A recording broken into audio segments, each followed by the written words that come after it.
Hi friends, today we are going to discuss about decentralization of authority. Decentralization of authority എന്ന് പറഞ്ഞാൽ ഓർഗനൈസേഷനിൽ higher ലെവലിൽ നിലനിർത്തേണ്ടതായ authorities മാത്രം top ലെവലുകളിൽ നിലനിർത്തുകയും ബാക്കിയുള്ളതായ സകല അതോറിറ്റികളും ലോവർ ലെവൽ മാനേജ്മെന്റിലേക്ക് കൺവേർട്ട് ചെയ്ത് കൊടുക്കുക, അതായത് ഡെലിഗേറ്റ് ചെയ്ത് കൊടുക്കുകയും ചെയ്യുന്നതിനെയാണ് നമ്മൾ എന്ന് പറയുന്നത് ഡീസെൻട്രലൈസേഷൻ ഓഫ് അതോറിറ്റി എന്ന് പറയുന്നത്. അതായത് top most strategic decisions take on ചെയ്യുന്നതിന് ആവശ്യമായ പവേഴ്സ് മാത്രം എവിടെ നിലനിർത്തുന്നു? ഓർഗനൈസേഷന്റെ ഹയർ ലെവലിൽ നിലനിർത്തുന്നു. ബാക്കി ഉള്ളതായ ഡിസിഷൻസ് ടേക്ക് ഓൺ ചെയ്യുന്നതിനുള്ളതായ പവേഴ്സ് നമ്മൾ ലോവർ ലെവലിലേക്ക് ഡെലിഗേറ്റ് ചെയ്ത് കൊടുക്കുന്നു എൻറ്റയർലി.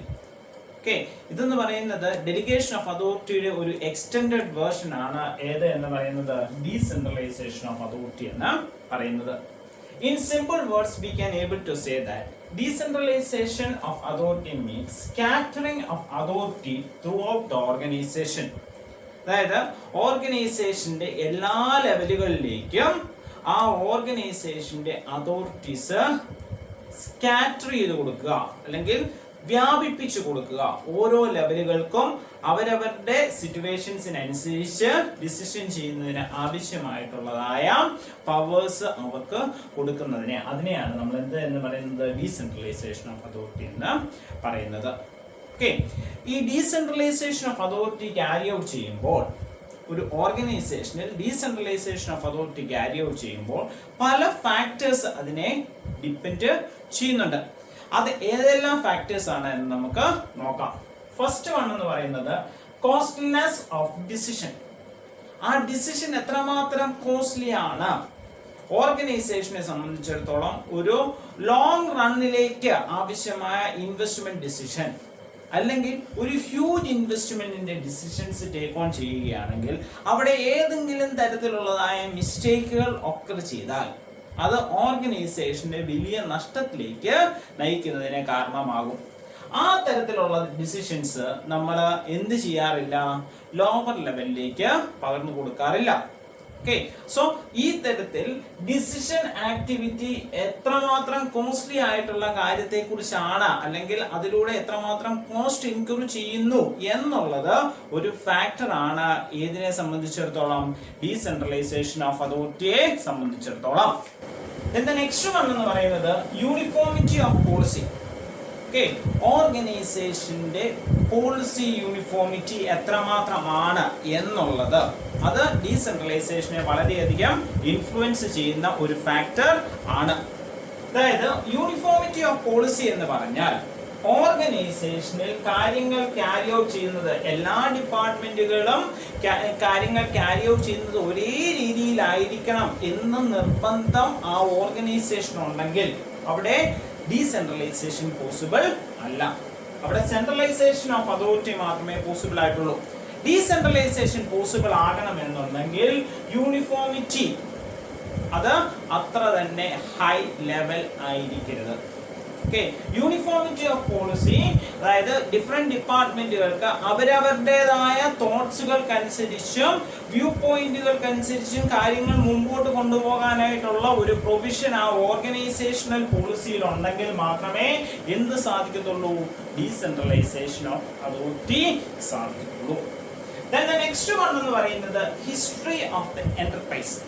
ആ ഓർഗനൈസേഷന്റെ പൂർവ്വചരിത്രം അത് ഡീസെൻട്രലൈസേഷൻ ഓഫ് അതോറിറ്റിയെ വളരെയധികം ഇൻഫ്ലുവൻസ് ചെയ്യുന്ന ഒരു ഫാക്ടറാണ്. അതെങ്ങനെയെന്ന് നോക്കാം. അതായത് ഒരു ഓർഗനൈസേഷൻ സ്മോൾ സ്കെയിൽ ഇൻഡസ്ട്രി ആയിട്ട് തുടങ്ങുകയും അവിടെ ആ ഓർഗനൈസേഷനിലെ entire decisions top level executive carry out ചെയ്യുകയും പിന്നീട് അത് വളർന്നൊരു മീഡിയം സ്കെയിൽ ആകുമ്പോൾ ഇതേ സിറ്റുവേഷൻ തന്നെ തുടർന്നു പോവുകയും ചെയ്യുകയാണെങ്കിൽ പിന്നീട് അത് ഒരു ലാർജ് സ്കെയിൽ എന്റർപ്രൈസ് ആയിട്ട് വളർന്നാലും അവിടുത്തെ ആ ഒരു തുടർന്ന് പോന്നുകൊണ്ടിരുന്ന ആ ഒരു രീതി വെച്ച് ഓർഗനൈസേഷനിൽ ഡീസെൻട്രലൈസേഷൻ കൊണ്ടുവരുന്നതിന് ബുദ്ധിമുട്ട് ആയിരിക്കും. എന്നാൽ ഒരു ഓർഗനൈസേഷൻ എക്സ്റ്റാബ്ലിഷ് ചെയ്യപ്പെടുമ്പോൾ തന്നെ ഡിഫറെന്റ് ഡിപ്പാർട്ട്മെന്റുകളോട് കൂടി, അതായത് ഒരു മീഡിയം സ്കെയിലൊക്കെ ആയിട്ട് എക്സ്റ്റാബ്ലിഷ് ചെയ്യുകയും ഡിഫറെന്റ് ഡിപ്പാർട്ട്മെന്റുകളോട് കൂടി എക്സ്റ്റാബ്ലിഷ് ചെയ്യുകയും ഈ ഡിഫറെന്റ് ഡിപ്പാർട്ട്മെന്റുകൾക്ക് അവരവരുടേതായ കാര്യങ്ങൾ ക്യാരി ഔട്ട് ചെയ്യുന്നതിന് ആവശ്യമായ ഫ്രീഡം കൊടുത്തുകൊണ്ടുമാണ് ആ ഓർഗനൈസേഷൻ ഓൾറെഡി എക്സ്റ്റാബ്ലിഷ് ചെയ്യപ്പെടുന്നത് എങ്കിൽ അത് എന്തിനെ ഹെൽപ്പ് ചെയ്യുന്നു? ഡീസെൻട്രലൈസേഷൻ ഓഫ് അതോറിറ്റിയെ ഹെൽപ്പ് ചെയ്യുന്നു. എന്ന് പറയുന്നത് മാനേജ്മെന്റ് ഫിലോസഫി. അതായത് മാനേജ്മെന്റ് ഫിലോസഫി എന്ന് പറഞ്ഞാൽ ടോപ്പ് ലെവൽ എക്സിക്യൂട്ടീവ്സിന് ഒരു തോട്ട് ഉണ്ട്. എന്താണ്? ഈ തരത്തിൽ ഡീസെൻട്രലൈസേഷൻ ക്യാരി ഔട്ട് ചെയ്താൽ കാര്യങ്ങൾ നടത്താനായിട്ടുള്ളതായ പവേഴ്സ് ലോവർ ലെവലിലേക്ക് കൊടുത്താൽ, ഡെലിഗേറ്റ് ചെയ്ത് കൊടുത്താൽ, അവിടെ ലോവർ ലെവൽസ് നല്ല രീതിയിൽ ഇത് ക്യാരി ഔട്ട് ചെയ്യാനായിട്ട് അവരെ കൊണ്ട് സാധിക്കില്ല.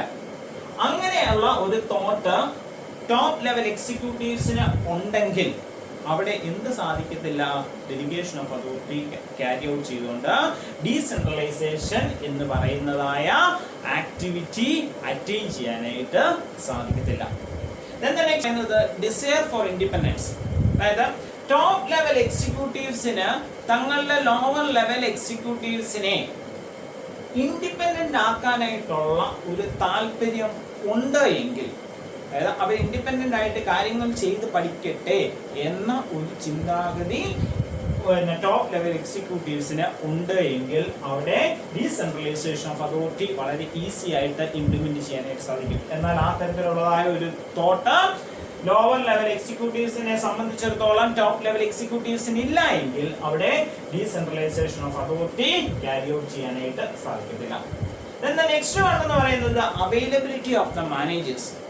Competent and effective managers at the lower level is essential for carrying out the decentralization of authority. കാര്യങ്ങൾ നടത്തിക്കൊണ്ട് പോകാനായിട്ട് കാലിബർ ഉള്ള, കേപ്പബിൾ ആയിട്ടുള്ള, എഫിഷ്യന്റ് ആയിട്ടുള്ള ലോവർ ലെവൽ എക്സിക്യൂട്ടീവ്സ് ഉണ്ടെങ്കിൽ മാത്രമേ നമുക്ക് എന്ത് ചെയ്യാനായിട്ട് സാധിക്കത്തുള്ളൂ? Decentralisation of authority carry out ചെയ്യാനായിട്ട് സാധിക്കത്തുള്ളൂ. കാരണം ആ തരത്തിലുള്ള മാനേജേഴ്സ് ഉണ്ടെങ്കിൽ മാത്രമേ അവിടെ നമ്മൾ അതോറിറ്റി അവർക്ക് പകർന്നു കൊടുത്താൽ, ഡെലിഗേറ്റ് ചെയ്ത് കൊടുത്താൽ അവരെ കൊണ്ട് കാര്യങ്ങൾ ക്യാരി ഔട്ട് ചെയ്യാനായിട്ട് സാധിക്കത്തുള്ളൂ. അപ്പം competency of subordinate is A main factor that determine the decentralisation of authority in the organisation. Next one എന്ന് പറയുന്നത് control techniques. Control techniques effective ആയിട്ട് അവൈലബിൾ ആയിട്ടുള്ള ഓർഗനൈസേഷൻ ആണെങ്കിൽ അവിടെ ഡീസെൻട്രലൈസേഷൻ ഇഫക്റ്റീവ് ആയിട്ട് ക്യാരി ഔട്ട് ചെയ്യാനായിട്ട് സാധിക്കും. കാരണം കൺട്രോൾ ടെക്നിക്സ് ഇഫക്റ്റീവ് ആയിട്ട് ഇംപ്ലിമെന്റ് ചെയ്തിരിക്കുന്ന ഓർഗനൈസേഷൻസിനെ സംബന്ധിച്ചിടത്തോളം ഇവിടെ സബോർഡിനേറ്റ്സിന്റെ പെർഫോമൻസ് ലെവൽ മെഷർ ചെയ്യാനും അതിനകത്ത് വേരിയേഷൻസ് ഉണ്ടെങ്കിൽ ആ വേരിയേഷൻസ് കൃത്യമായിട്ട് മനസ്സിലാക്കാനും അതിനാവശ്യമായ കറക്റ്റീവ് മെഷേഴ്സ് ടേക്ക് ഓൺ ചെയ്യാനും സാധിക്കും. ഈ ഒരു സാഹചര്യം ഓർഗനൈസേഷനിൽ നിലനിർത്തേണ്ടത് വളരെ അത്യാവശ്യമാണ്. എന്തിനു വേണ്ടിയിട്ട്? ഡീസെൻട്രലൈസേഷൻ ഓഫ് അതോറിറ്റിക്ക് വേണ്ടിയിട്ട്. So decentralisation of authority carry out ചെയ്യണമെങ്കിൽ കൺട്രോൾ ടെക്നിക്സ് ഓർഗനൈസേഷനിൽ ഇഫക്റ്റീവ് ആയിട്ട് ഇംപ്ലിമെന്റ് ചെയ്ത് ഇരിക്കണം. നെക്സ്റ്റ് വൺ എന്ന് പറയുന്നത് ഡീസെൻട്രലൈസ്ഡ് പെർഫോമൻസ്. അതായത് ഒരു എന്റർപ്രൈസസിന്റെ ആക്ടിവിറ്റീസ് പലതായിട്ട് സ്കാറ്റേഡ് ആയിട്ട് പല പ്ലേസുകളിലായിട്ട് സ്കാറ്റേഡ് ആയിട്ട് കിടക്കുകയാണെങ്കിൽ, പല പ്ലേസുകളിൽ അല്ലെങ്കിൽ ലൊക്കേഷൻസുകളിലായിട്ട് സ്കാറ്റേഡ് ആയിട്ട് കിടക്കുകയാണെങ്കിൽ അവിടെ ഡീസെൻട്രലൈസേഷൻ ഓഫ് അതോറിറ്റി മസ്റ്റ് ആയിട്ടും ഉണ്ടെങ്കിലേ ഇഫക്റ്റീവ് ആയിട്ട് നടത്തിക്കൊണ്ട് പോകാനായിട്ട് സാധിക്കത്തുള്ളൂ. എന്ന് പറഞ്ഞുകൊണ്ട് ഒരു ഓർഗനൈസേഷന്റെ ആക്ടിവിറ്റീസ് ഒരേ സ്ഥലത്ത് തന്നെ ലൊക്കേറ്റ് ചെയ്തിരിക്കുകയാണെങ്കിൽ അവിടെ സെൻട്രലൈസേഷൻ ഓഫ് അതോറിറ്റി വേണമെന്ന് നിർബന്ധമില്ല.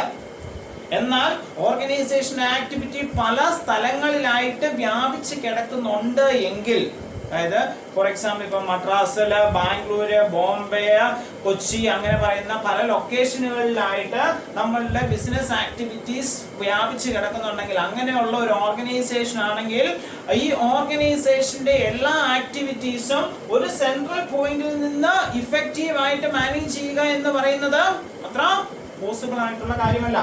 സോ ആ സിറ്റുവേഷനിൽ ഡീസെൻട്രലൈസേഷൻ ഓഫ് അതോറിറ്റി മസ്റ്റ് ആണ്. Okay, then the next one എന്ന് പറയുന്നത് ബിസിനസ് ഡൈനാമിക്സ്. അതായത് വളരെയധികം വളരെ ഫാസ്റ്റ് ആയിട്ട് വളർന്നുകൊണ്ടിരിക്കുന്ന ഒരു ബിസിനസ് സംരംഭമാണ് നമ്മളുടേതെങ്കിൽ ആ തരത്തിലുള്ള ഒരു സംരംഭത്തിൽ നമുക്ക് എന്തുണ്ടെങ്കിലേ പറ്റത്തുള്ളൂ? ഡീസെൻട്രലൈസേഷൻ ഓഫ് അതോറിറ്റി ഉണ്ടെങ്കിൽ മാത്രമേ സാധിക്കത്തുള്ളൂ.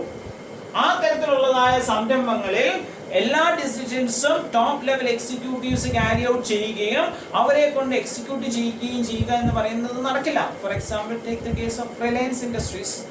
റിലയൻസ് ഇൻഡസ്ട്രീസിനെ സംബന്ധിച്ചിടത്തോളം അവർ ഓരോ ദിവസവും അവരുടെ ബിസിനസ് എംപയർ വളർത്തിക്കൊണ്ടിരിക്കുന്ന ഒരു ഇൻഡസ്ട്രിയാണ്. ഈ തരത്തിലുള്ളതായ ഒരു ഇൻഡസ്ട്രിയെ സംബന്ധിച്ചിടത്തോളം എല്ലാ ഡിസിഷൻസും മുകേഷ് അംബാനിയോ അല്ലെങ്കിൽ അവരുടെ ടോപ്പ് ലെവൽ എക്സിക്യൂട്ടീവ്സോ ടേക്ക് ഓൺ ചെയ്യണമെന്ന് പറഞ്ഞാൽ 365 ഡേയ്സും 24 അവേഴ്സും അവരെ കൊണ്ട് വർക്ക് ചെയ്താൽ പോലും അവർക്ക് ഈ മുഴുവൻ കാര്യങ്ങളും മാനേജ് ചെയ്യാനായിട്ട് പറ്റാതെ വരുന്നു.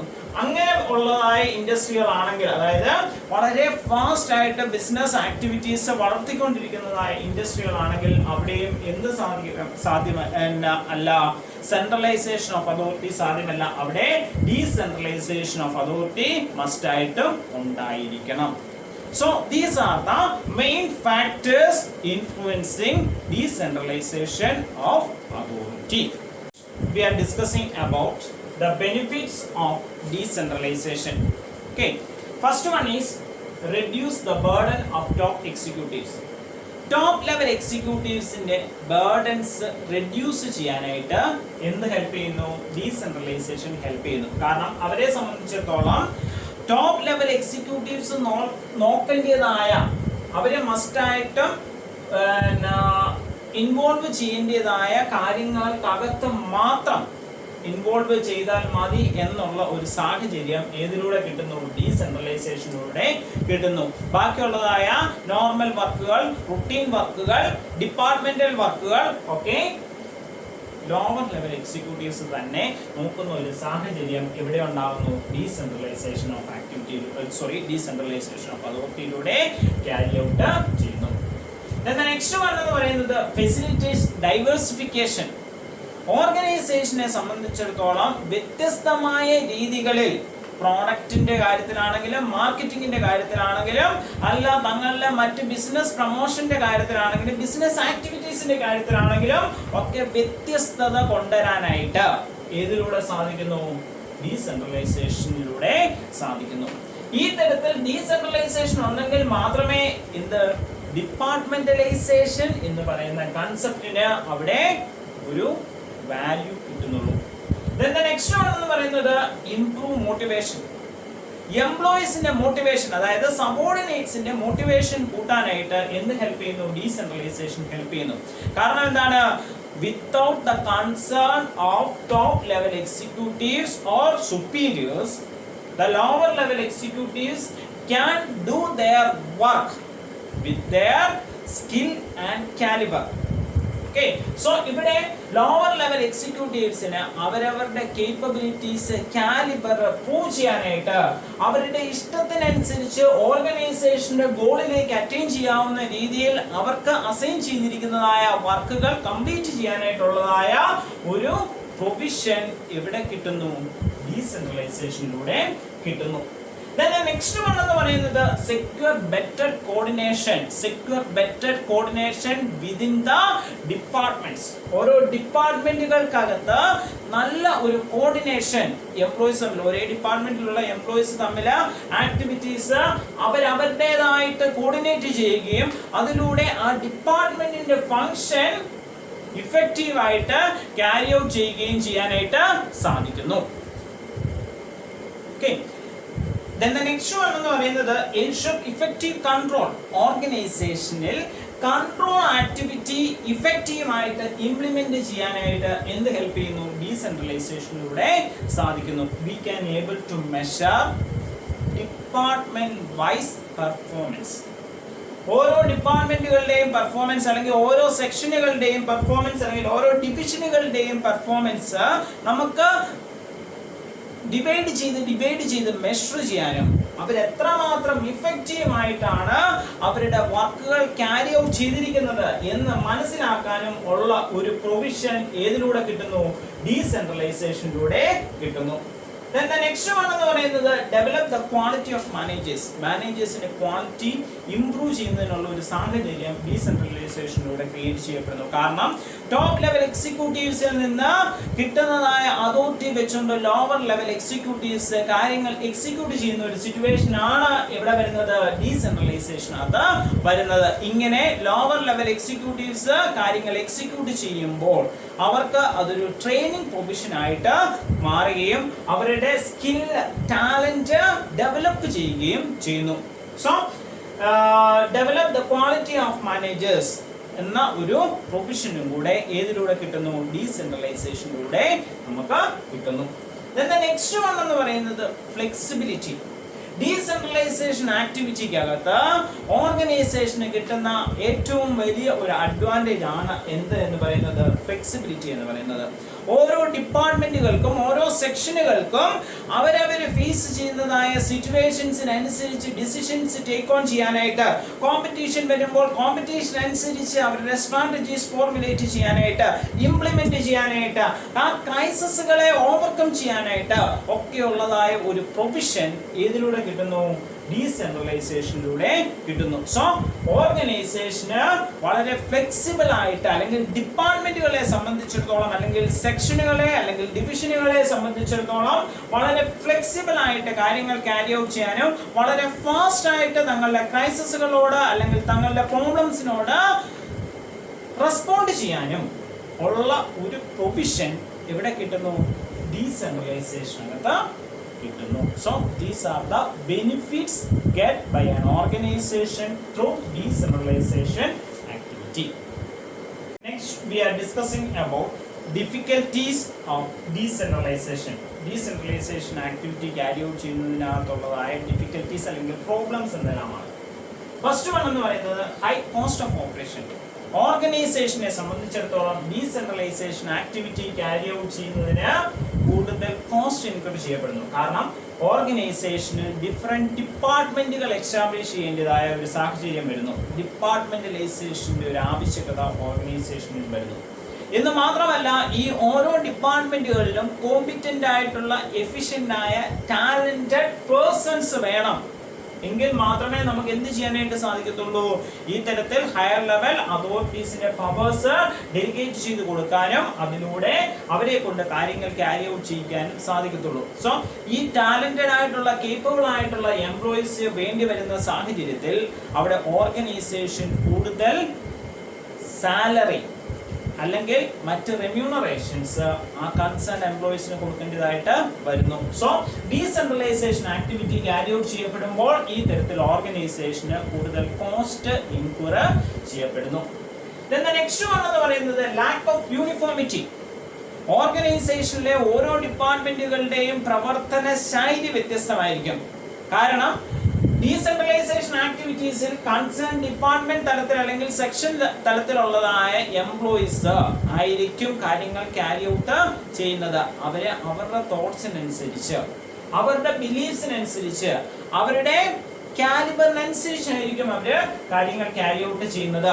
അത് ഒരാളുടെ പ്രവർത്തന രീതി മറ്റൊരാളുടെ പ്രവർത്തന രീതിയിൽ നിന്ന് വ്യത്യസ്തമാകുമ്പോൾ ഓർഗനൈസേഷനിലെ ഡിഫറെന്റ് ഡിപ്പാർട്ട്മെന്റുകളുടെ പ്രവർത്തന ശൈലി ഒരിക്കലും യൂണിഫോം ആയിരിക്കത്തില്ല. ഒരു ലാക്ക് ഓഫ് യൂണിഫോമിറ്റി ക്രിയേറ്റ് ചെയ്യപ്പെടുന്നതിന് പലപ്പോഴും എന്ത് കാരണമാകുന്നുണ്ട്? ഡീസെൻട്രലൈസേഷൻ കാരണമാകുന്നുണ്ട്. അതിലൂടെ പലപ്പോഴും ഓർഗനൈസേഷന്റെ ഗോൾസ് അറ്റൈൻ ചെയ്യുന്നതിനകത്ത് പലതരത്തിലുള്ളതായ ബുദ്ധിമുട്ടുകൾ ഫേസ് ചെയ്യുന്നതായിട്ട് വരുന്നു. Then the next one എന്ന് പറയുന്നത് decentralization is not suitable for small firms. Unsuitable for small firms. ചെറിയ ചെറിയ ഓർഗനൈസേഷനെ സംബന്ധിച്ചിടത്തോളം ഈ തരത്തിൽ ഡിപ്പാർട്ട്മെന്റുകൾ എസ്റ്റാബ്ലിഷ് ചെയ്യുകയും അവിടെ കോമ്പിറ്റന്റ് ആയിട്ടുള്ള മാനേജേഴ്സിനെ അല്ലെങ്കിൽ എംപ്ലോയീസിനെ പ്ലേസ് ചെയ്യുകയും അവരുടെ എക്സ്പെൻസ് ഇൻക്രീസ് ചെയ്യുകയും ചെയ്യുക എന്ന് പറയുന്നത് പോസിബിൾ അല്ല. സോ ഈ ഡീസെൻട്രലൈസേഷൻ എന്ന് പറയുന്ന കൺസെപ്റ്റ് സ്മോൾ ഫേമുകളെ സംബന്ധിച്ചിടത്തോളം ഒട്ടും തന്നെ സ്യൂട്ടബിൾ അല്ല. Then the next one എന്ന് പറയുന്നത് റിലയൻസ് ഓൺ ദ മാനേജേഴ്സ്. ഈ ഡീസെൻട്രലൈസേഷൻ ആക്ടിവിറ്റിയിലൊക്കെ ഡീസെൻട്രലൈസേഷൻ ഓഫ് അതോറിറ്റി എന്ന് പറയുന്നതായ ആക്ടിവിറ്റിയുടെ എഫിഷ്യൻസി എന്ന് പറയുന്നത് ആ ഓർഗനൈസേഷനിൽ ഡിഫറെന്റ് ഡിപ്പാർട്ട്മെന്റുകളിൽ അല്ലെങ്കിൽ ഡിഫറെന്റ് സെക്ഷനുകളിൽ വർക്ക് ചെയ്യുന്നതായ മാനേജേഴ്സിന്റെ കാലിബറിനനുസരിച്ചാണ്. കോമ്പിറ്റന്റ് ആയിട്ടുള്ള മാനേജേഴ്സ് ആ ഓർഗനൈസേഷൻ ഇല്ലെങ്കിൽ ആ ഓർഗനൈസേഷനിൽ ഡീസെൻട്രലൈസേഷൻ ആക്ടിവിറ്റി ക്യാരി ഔട്ട് ചെയ്താൽ ഈ ഇൻകോമ്പിറ്റന്റ് ആയിട്ടുള്ള മാനേജേഴ്സ് കാര്യങ്ങൾ മുമ്പോട്ട് കൊണ്ടുപോകുമ്പോൾ അത് ഓർഗനൈസേഷന് പലതരത്തിലുള്ളതായ നഷ്ടങ്ങൾ ഉണ്ടാകുന്നതിനും ഈ നഷ്ടങ്ങൾ ഹ്യൂജ് ക്വാണ്ടിറ്റിയിലേക്ക് വരുമ്പോൾ അത് ഓർഗനൈസേഷന്റെ എക്സിസ്റ്റിങ്ങിനെ തന്നെ നെഗറ്റീവായിട്ട് അഫക്റ്റ് ചെയ്യുന്നതിനും ഉള്ളതായ ഒരു സാഹചര്യം ക്രിയേറ്റ് ചെയ്യപ്പെടുന്നു. നെക്സ്റ്റ് വൺ എന്ന് പറയുന്നത് self centred attitude. Self centred attitude എന്ന് പറഞ്ഞാൽ ഈ ഡീസെൻട്രലൈസേഷൻ ആക്ടിവിറ്റി ക്യാരി ഔട്ട് ചെയ്യുമ്പോൾ ഓരോ ഡിപ്പാർട്ട്മെന്റുകളും അവരവരുടെ കാര്യങ്ങൾക്കായിരിക്കും കൂടുതൽ പ്രയോറിറ്റി കൊടുക്കുന്നത്. They are not focusing to the entire organizational goal attainment.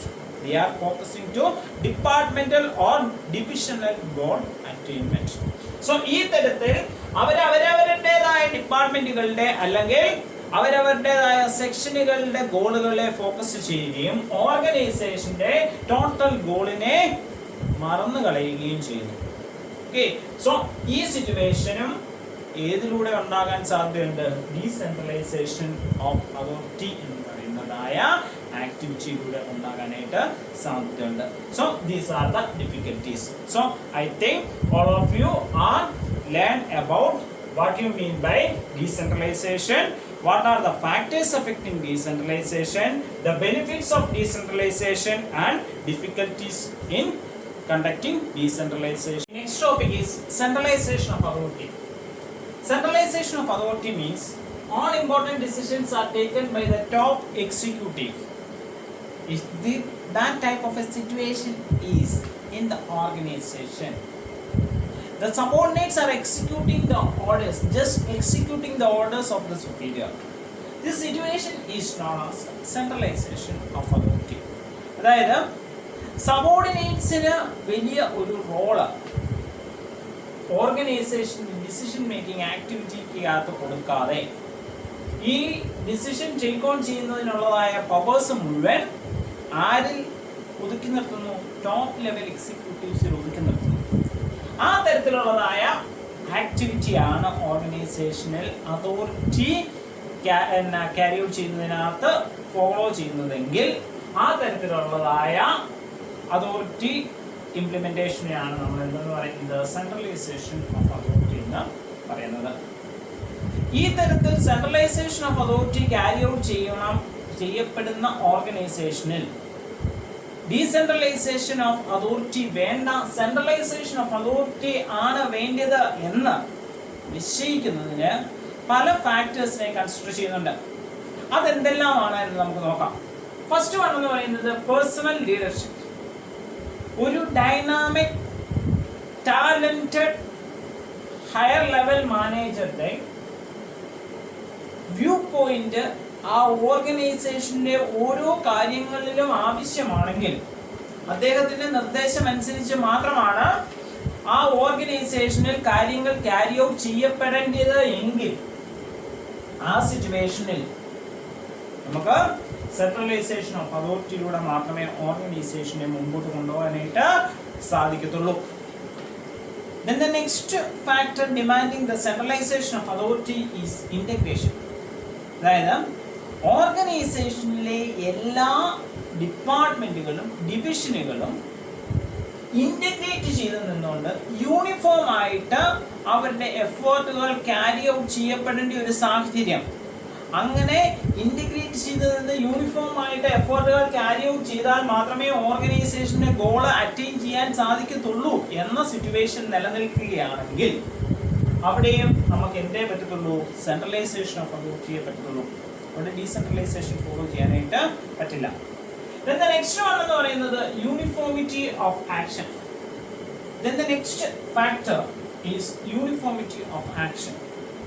ഓർഗനൈസേഷനിലെ എല്ലാ കാര്യങ്ങൾക്കും ഒരേ രൂപം വേണമെങ്കിൽ, അതായത് അഡ്വർടൈസ്മെന്റിനാണെങ്കിലും പർച്ചേസിങ്ങിനാണെങ്കിലും അതുപോലെ തന്നെ സ്റ്റാഫിംഗ് റിലേറ്റഡ് ആയിട്ടുള്ള recruitment, selection, training, induction, placement തുടങ്ങിയതായ ആക്ടിവിറ്റീസിനാണെങ്കിലും ഒരു സിമിലാരിറ്റി എല്ലാ ഡിപ്പാർട്ട്മെന്റുകളിലും ക്യാരി ഔട്ട് ചെയ്യുന്നതായ ഈ തരത്തിലുള്ളതായ ആക്ടിവിറ്റിക്കകത്ത് സിമിലാരിറ്റി വേണമെങ്കിൽ അവിടെ നമുക്ക് സെൻട്രലൈസേഷൻ ഓഫ് അതോറിറ്റി ഫോളോ ചെയ്തേ പറ്റത്തുള്ളൂ. Then the next one എന്ന് പറയുന്നത് ഹാൻഡ്ലിംഗ് എമർജൻസീസിനകത്ത് പറയുന്നത് എന്താണ്? ഓർഗനൈസേഷന് വളരെ എമർജൻസി സിറ്റുവേഷൻസ് വരുന്ന സാഹചര്യത്തിൽ, അല്ലെങ്കിൽ ഓർഗനൈസേഷൻസിന് അക്യൂട്ട് ആയിട്ടുള്ള പ്രോബ്ലംസിന് സൊല്യൂഷൻ കണ്ടെത്തേണ്ടി വരുന്നതായ സാഹചര്യങ്ങളിൽ ഈ സിറ്റുവേഷൻസിൽ സെൻട്രലൈസേഷൻ ഓഫ് അതോറിറ്റിയിലൂടെ മാത്രമേ ഓർഗനൈസേഷൻസ് കാര്യങ്ങൾ ക്യാരി ഔട്ട് ചെയ്യാനായിട്ട് സാധിക്കത്തുള്ളൂ. Then the next one എന്ന് പറയുന്നത് ഇംപ്രൂവിംഗ് എഫിഷ്യൻസി. സെൻട്രലൈസേഷൻ ആക്ടിവിറ്റിയിലൂടെ ഓർഗനൈസേഷനിലെ ആക്ടിവിറ്റീസിനെ ഇഫക്റ്റീവായിട്ട് കൺട്രോൾ ചെയ്യാനായിട്ട് സാധിക്കുന്നു. അതായത് ഓർഗനൈസേഷനിൽ ഡ്യൂപ്ലിക്കേഷൻ ഒഴിവാക്കാനായിട്ട്, ഫോർ എക്സാമ്പിൾ ഇപ്പം പറഞ്ഞാൽ ഒരു ഓർഗനൈസേഷനിലെ 2 ഡിപ്പാർട്ട്മെന്റുകളാണ്, മാർക്കറ്റിംഗ് ഡിപ്പാർട്ട്മെന്റും ഫിനാൻസ് ഡിപ്പാർട്ട്മെന്റും. ഡീസെൻട്രലൈസേഷനിലാണ് കാര്യങ്ങൾ ക്യാരി ഔട്ട് ചെയ്യപ്പെടുന്നത് എങ്കിൽ മാർക്കറ്റിംഗ് ഡിപ്പാർട്ട്മെന്റിലും ഫിനാൻസ് ഡിപ്പാർട്ട്മെന്റിലും എംപ്ലോയീസിനെ ആവശ്യമായിട്ട് വരുമ്പോൾ മാർക്കറ്റിംഗ് ഡിപ്പാർട്ട്മെന്റും എംപ്ലോയീസ് റിക്വയർമെന്റിനുള്ള അഡ്വർടൈസ്മെന്റ് കൊടുക്കും, ഫിനാൻസ് ഡിപ്പാർട്ട്മെന്റും എംപ്ലോയി റിക്വയർമെന്റിനുള്ള അഡ്വർടൈസ്മെന്റ് കൊടുക്കും. 2 കൂട്ടരും ആപ്ലിക്കേഷൻസ് ഇൻവൈറ്റ് ചെയ്യും. 2 കൂട്ടരും ഈ ആപ്ലിക്കേഷൻസ് സോർട്ട് ചെയ്യും, ഡിഫറെന്റ് ആയിട്ട് സെപ്പറേറ്റ് ആയിട്ട്. 2 കൂട്ടരും സെപ്പറേറ്റ് സെലക്ഷൻ പ്രൊസീജിയർ നടത്തും. 2 കൂട്ടരും separate training activity carry out ചെയ്യും, സെലക്ട് ചെയ്ത എംപ്ലോയീസ്. സോ ഇവിടെ duplication of activity carry out ചെയ്യപ്പെടുന്നു. ഒരേ ഓർഗനൈസേഷന് വേണ്ടിയിട്ട് ഒരേ തരത്തിലുള്ള കാര്യങ്ങൾ 2 സാഹചര്യത്തിൽ 2 ഡിപ്പാർട്ട്മെന്റുകൾ ക്യാരി ഔട്ട് ചെയ്യുന്നു. ഈ തരത്തിലുള്ളതായ ഡ്യൂപ്ലിക്കേഷൻ ഒക്കെ ചെയ്യപ്പെടാൻ കാരണം എന്താണ്? ഡീസെൻട്രലൈസേഷൻ ആണ്. ഈ സിറ്റുവേഷൻ ഒഴിവാക്കി അതിലൂടെ വരുന്നതായ കോസ്റ്റ് കുറച്ച് ഓർഗനൈസേഷനെ കൂടുതൽ എഫിഷ്യൻസിയിലേക്ക് കൊണ്ടുപോകേണ്ടിയ ഒരു സാഹചര്യമാണ് നിലനിൽക്കുന്നത് എങ്കിൽ അവിടെ നമുക്ക് എന്ത് ചെയ്യാനായിട്ട് സാധിക്കത്തുള്ളൂ? സെൻട്രലൈസേഷൻ ഓഫ് അതോറിറ്റിയിലൂടെ ഈ കാര്യങ്ങൾ ഇഫക്റ്റീവായിട്ട് ചെയ്യാനായിട്ട് സാധിക്കത്തുള്ളൂ. So these are the main factors, the main 5 factors that are affecting centralization of, or that are demanding centralization of authority. Then we are discussing about the advantages. What all are the advantages that an organization get through the centralization of authority? First one, it utilizes the talent of top leaders most effectively. Top leaders, അതായത് ഏറ്റവും capable ആയിട്ട് higher ലെവലിൽ നിൽക്കുന്ന എക്സിക്യൂട്ടീവ്സിന്റെ calibre, അവരുടെ ഓരോ പാർട്ടുകളിലും അവരുടെ പ്രവർത്തനങ്ങളിലും ഈ പറയുന്ന ടോപ്പ് എക്സിക്യൂട്ടീവ്സിന്റെ പേഴ്സണൽ ടച്ച് കൊണ്ടുവരാനും അതിലൂടെ കൂടുതൽ എഫിഷ്യന്റ് ആയിട്ട് ഓർഗനൈസേഷൻ പെർഫോം ചെയ്യാനും സാധിക്കുന്ന ഒരു സാഹചര്യം ക്രിയേറ്റ് ചെയ്യപ്പെടുന്നതിന് എന്ത് ഹെൽപ്പ് ചെയ്യുന്നു? സെൻട്രലൈസേഷൻ ഓഫ് അതോറിറ്റി ഹെൽപ്പ് ചെയ്യുന്നു. സോ ടോപ്പ് ലെവൽ എക്സിക്യൂട്ടീവ്സിന്റെ ടാലന്റുകൾ പൂർണ്ണമായിട്ട് യൂട്ടിലൈസ് ചെയ്യാനായിട്ട് സെൻട്രലൈസേഷൻ ഓഫ് അതോറിറ്റി ഓർഗനൈസേഷന് ഹെൽപ്ഫുൾ ആകുന്നു. നെക്സ്റ്റ് വൺ എന്ന് പറയുന്നത് next advantage is integrate all operations in the organisation. ഓർഗനൈസേഷനിലെ ഡിഫറെന്റ് ഡിപ്പാർട്ട്മെന്റുകളിലെ അല്ലെങ്കിൽ ഡിഫറെന്റ് സെക്ഷനുകളുടെ ആക്ടിവിറ്റീസിനെ എല്ലാം കോർഡിനേറ്റ് ചെയ്ത് ഓർഗനൈസേഷന്റെ ഗോളിലേക്ക് ഫോക്കസ് ചെയ്യിക്കാനായിട്ട് സെൻട്രലൈസേഷൻ ഓഫ് അതോറിറ്റിയിലൂടെ സാധിക്കുന്നു. നെക്സ്റ്റ് വൺ എന്ന് പറയുന്നത് to develop a strong coordinated top management team. വളരെ ഇഫക്റ്റീവ് ആയിട്ടുള്ള ഒരു ടോപ്പ് മാനേജ്മെന്റ് ടീം ഓർഗനൈസേഷനിലെ ഓരോ ലെവലുകളിലെയും ആക്ടിവിറ്റീസിനെ വളരെ കീൻ ആയിട്ട് ഒബ്സർവ് ചെയ്യുകയും അവരുടെ ആക്ടിവിറ്റീസിനകത്ത് ഇൻവോൾവ് ചെയ്യുകയും ചെയ്യുന്ന വളരെ ശക്തമായ ഒരു ടോപ്പ് മാനേജ്മെന്റ് ടീമിനെ ഡെവലപ്പ് ചെയ്യാനായിട്ട് ഏതിലൂടെ സാധിക്കുന്നു? സെൻട്രലൈസേഷൻ ഓഫ് അതോറിറ്റിയിലൂടെ സാധിക്കുന്നു. Fourth important is uniformity of policies and plans. അതായത് ഓർഗനൈസേഷനിലെ എല്ലാ തലങ്ങളിലെയും പോളിസീസും പ്ലാൻ ഓഫ് ആക്ഷൻസും ഒരേ രീതിയിൽ കൊണ്ടുപോകാനായിട്ട് സെൻട്രലൈസേഷൻ ഓഫ് അതോറിറ്റിയിലൂടെ സാധിക്കുന്നു. കാരണം എന്താണെന്ന് ചോദിച്ചാൽ ഇവിടെ പോളിസീസും പ്ലാൻസും പ്രിപ്പയർ ചെയ്യുന്ന ആരാണ്? ടോപ്പ് മാനേജ്മെന്റ് ആണ് ഇത് പ്രിപ്പയർ ചെയ്യുന്നത്. ഈ ടോപ്പ് മാനേജ്മെന്റ് പ്രിപ്പയർ ചെയ്ത ഡിഫറെന്റ് ഡിപ്പാർട്ട്മെന്റുകൾക്ക് അല്ലെങ്കിൽ ഡിഫറെന്റ് സെക്ഷൻസുകൾക്ക് കൊടുക്കുകയാണ്. അവരത് ജസ്റ്റ് എക്സിക്യൂട്ട് ചെയ്യുന്നു എന്നുള്ളതേ ഉള്ളൂ. സോ പ്രിപ്പറേഷൻ പോളിസീസിന്റെ കാര്യത്തിലാണെങ്കിലും പ്ലാൻസിന്റെ കാര്യത്തിലാണെങ്കിലും ഡിസിഷൻസ് ടേക്ക് ഓൺ ചെയ്യുകയും അത് പ്രിപ്പയർ ചെയ്യുകയും ചെയ്യുന്നത് ആരാണ്? ടോപ്പ് മാനേജ്മെന്റ് ആണ്. അതുകൊണ്ട് തന്നെ അവിടെ അതിനൊരു യൂണിഫോമിറ്റി കാണും. ഡിഫറെന്റ് പേഴ്സൺസ് അല്ല ഓരോ ഡിപ്പാർട്ട്മെന്റുകൾക്കും വേണ്ടിയിട്ടുള്ള പോളിസീസും പ്ലാൻസും പ്രിപ്പയർ ചെയ്യുന്നത്. Then the next one എന്ന് പറയുന്നത് minimize duplication of functions and facilities. Duplication of functions ഒഴിവാക്കുക എന്നുള്ളത് നമ്മൾ ഇതിനകത്ത് പറഞ്ഞു. ഇംപ്രൂവിംഗ് എഫിഷ്യൻസിക്കകത്ത് വിത്ത് എക്സാമ്പിൾസ് നമ്മൾ പറഞ്ഞായിരുന്നു. സോ ഈ തരത്തിൽ ഡ്യൂപ്ലിക്കേഷൻസ് ഓഫ് ഫങ്ഷൻസും ഫെസിലിറ്റീസും അവോയ്ഡ് ചെയ്യാനായിട്ട് ഇതിലൂടെ സാധിക്കുന്നു? സെൻട്രലൈസേഷൻ ഓഫ് അതോറിറ്റിയിലൂടെ സാധിക്കുന്നു. So these are the advantages of centralisation of authority. Next we are discussing about the disadvantages of centralization of authority. First one is time consuming. Centralization of authority നമ്മൾ ആദ്യം തന്നെ പറഞ്ഞ കാര്യമുണ്ട്. എന്താണ്? എല്ലാ ഡിസിഷൻസും ടോപ്പ് ലെവലാണ് ക്യാരി ഔട്ട് ചെയ്യുന്നത്. സോ ഇവിടെ ലോവർ ലെവലിൽ അല്ലെങ്കിൽ സബോർഡിനേറ്റ്സിന്റെ ഇടയ്ക്ക് ഉണ്ടാകുന്നതായ ഓരോ സിറ്റുവേഷൻസിനെ കുറിച്ചും ടോപ്പ് ലെവൽ എക്സിക്യൂട്ടീവ്സിനോട് റിപ്പോർട്ട് ചെയ്യുകയും അവര് ആ ഒരു സിറ്റുവേഷൻ ഓവർകം ചെയ്യാനായിട്ടുള്ള സൊല്യൂഷൻസ് ഐഡന്റിഫൈ ചെയ്ത് ഡിസിഷൻസ് ആയിട്ട് കമ്മ്യൂണിക്കേറ്റ് ചെയ്യുകയും ചെയ്യുന്നു. അത് ജസ്റ്റ് എക്സിക്യൂട്ട് ചെയ്യുക മാത്രമാണ് സബോർഡിനേറ്റ്സിന്റെ ലെവലിൽ ഉണ്ടാകുന്നത്. ഈ തരത്തിൽ സബോർഡിനേറ്റ്സ് ടോപ്പ് ലെവലിനോട് കമ്മ്യൂണിക്കേറ്റ് ചെയ്യാനും തിരിച്ച് ഡിസിഷൻസ് ടേക്ക് ഓൺ ചെയ്ത് തിരിച്ച് കമ്മ്യൂണിക്കേറ്റ് ചെയ്യാനും ഒക്കെ സമയമെടുക്കും. സോ ഈ സെൻട്രലൈസേഷൻ ഓഫ് അതോറിറ്റി ആണ് എങ്കിൽ ആ ഓർഗനൈസേഷനിൽ നിലനിൽക്കുന്നത് എങ്കിൽ അവിടെ ഡിസിഷൻസ് ഇംപ്ലിമെന്റ് ചെയ്യപ്പെട്ട് ക്രൈസിസ് ഓവർകം ചെയ്യാനായിട്ട് പലപ്പോഴും കൂടുതൽ സമയം ടേക്ക് ഓൺ ചെയ്യുന്നു. Then second disadvantage is it does not motivate the subordinate. സബോർഡിനേറ്റ്സിനെ എന്ത് ചെയ്യുന്നില്ല? മോട്ടിവേറ്റ് ചെയ്യുന്നില്ല. കാരണം അവർക്ക് ഒരു തരത്തിലുള്ളതായ അതോറിറ്റിയും ഡെലിഗേറ്റ് ചെയ്ത് കിട്ടുന്നില്ല. They are not a part in the decision making activity. അവര് എന്ത് കാരണമാവുന്നു? Centralisation of authority കാരണമാവുന്നു.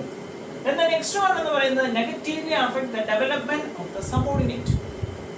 All the activities, all the major decisions are taken by the superiors. So അവർക്ക് സബോർഡിനേറ്റ്സിന്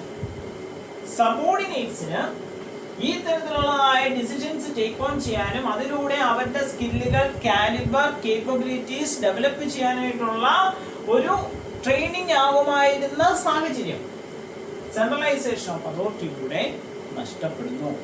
സോ സബോർഡിനേറ്റ്സിന്റെ ഡെവലപ്മെന്റിനെ ഈ സെൻട്രലൈസേഷൻ ഓഫ് അതോറിറ്റി നെഗറ്റീവായിട്ട് affect ചെയ്യപ്പെടുന്നതിന് കാരണം ആകുന്നു. Then the next disadvantage is abuse of centralized power and authority is occurred. അതായത് ഇവിടെ ഒരു തരത്തിലുള്ള delegation of അതോറിറ്റിയും ഇല്ല. All the decisions are taken by the top level executive. Most of the decisions are not acceptable to the subordinates, but they want to accept it as an order. ഈ ഒരു സാഹചര്യത്തിൽ subordinates പലപ്പോഴും ഈ തരത്തില് high level പൊസിഷനിലുള്ളവര് എടുക്കുന്നതായ ഡിസിഷൻസിനെ അവരതിനെ criticise ചെയ്യാനും അവരത് മനസ്സെല്ലാ മനസ്സോടുകൂടി മാത്രം ഉൾക്കൊള്ളുന്ന ഒരു സാഹചര്യം ജനറേറ്റ് ചെയ്യപ്പെടുന്നതിനും എന്ത് കാരണമാകുന്നുണ്ട്? ഈ സെൻട്രലൈസേഷൻ ഓഫ് അതോറിറ്റി കാരണം ആകുന്നുണ്ട്. Then the next disadvantage is totally depend on health and vitality of the top executive.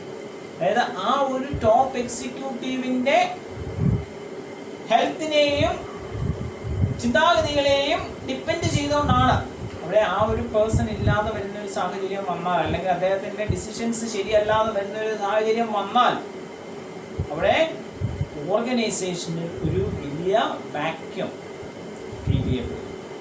So ഈ തരത്തിലുള്ളതായ ഒരു പ്രോബ്ലം എവിടെ ഉണ്ടാകാനുള്ള സാധ്യതയുണ്ട്? സെൻട്രലൈസേഷൻ ഓഫ് അതോറിറ്റിയിൽ ഉണ്ടാകാനുള്ള സാധ്യത ഉണ്ട്. നെക്സ്റ്റ് വൺ എന്ന് പറയുന്നത് minimise number of divisions of departments. ഡിപ്പാർട്ട്മെന്റലൈസേഷൻസിനെ സെൻട്രലൈസേഷൻ എന്ത് ചെയ്യുന്നില്ല? മോട്ടിവേറ്റ് ചെയ്യുന്നില്ല. ഡിഫറെന്റ് ഡിപ്പാർട്ട്മെന്റുകളായിട്ട് തിരിച്ച് അല്ലെങ്കിൽ ഡിവിഷനുകളായിട്ട് തിരിച്ച് വർക്കുകൾ ഡിവൈഡ് ചെയ്ത് കൊടുത്ത് അത് ക്യാരി ഔട്ട് ചെയ്യാനായിട്ടുള്ള അതോറിറ്റി കൊടുക്കുന്ന ഒരു സാഹചര്യം സെൻട്രലൈസേഷൻ ഉണ്ടാകുന്നില്ല. അതുകൊണ്ട് ഡിപ്പാർട്ട്മെന്റലൈസേഷൻ, ഓർഗനൈസേഷനെ ഡിപ്പാർട്ട്മെന്റലൈസേഷനെ സെൻട്രലൈസേഷൻ നെഗറ്റീവായിട്ട് അഫക്റ്റ് ചെയ്യുന്നു.